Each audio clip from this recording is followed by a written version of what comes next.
सुबह सुबह पति पत्नी की लड़ाई हो गई। पत्नी ने नाश्ता परोसा और पति चिल्लाने लगा, ना इसमें तो मिर्च है और ना ही मसाला, कैसा खाना बनाया है तुमने। इस पर पत्नी ने भी बहस करना शुरू कर दिया। सुबह में कईयों काम होते हैं मुझे, थोड़ी सी नमक मिर्च कम हो गई तो क्या हो गया, चुपचाप से खाना नहीं खा सकते। इस बात पर दोनों की बहस शुरू हो गई।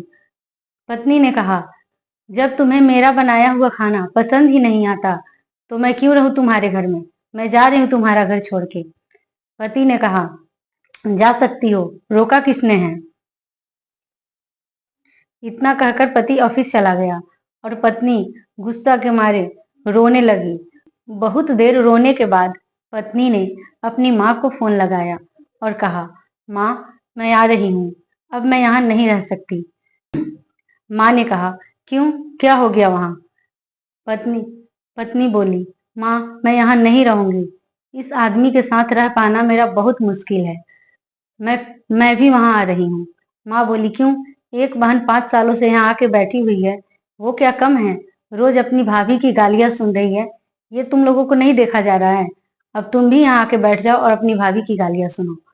कोई जरूरत नहीं है आने की, रहो अपने घर में चुपचाप, अपना मसला अपने घर में सुलझाओ, यहाँ आने की कोई जरूरत नहीं है। माँ की बात सुनकर बेटी बहुत दुखी हुई और वह रोने लगी। रोते रोते वह सो गई।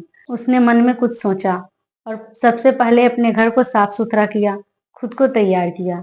उसके बाद रात के खाने के लिए उसने खीर और पूरी बनाई, जो उसके पति को बहुत पसंद था। रात में पति घर आया। मन में तो सोच रहा था कि आज जाऊंगा तो फिर महाभारत होगी, पर घर में घुसते ही उसने बहुत शांत और अच्छा माहौल देखा। फिर जब वह हाथ मुंह धोकर खाना खाने बैठा तो सामने खीर पूरी देखकर वह खुश हो गया और भरपेट खाना खा लिया। उसके बाद बोला, डार्लिंग मुझे माफ कर दो, गलती हो गई, मैं सुबह कुछ ज्यादा ही बोल गया था। पत्नी बोली, कोई बात नहीं, गलतियां हो जाती है, मैंने भी तो चिल्लाया था, मुझे भी माफ कर दो।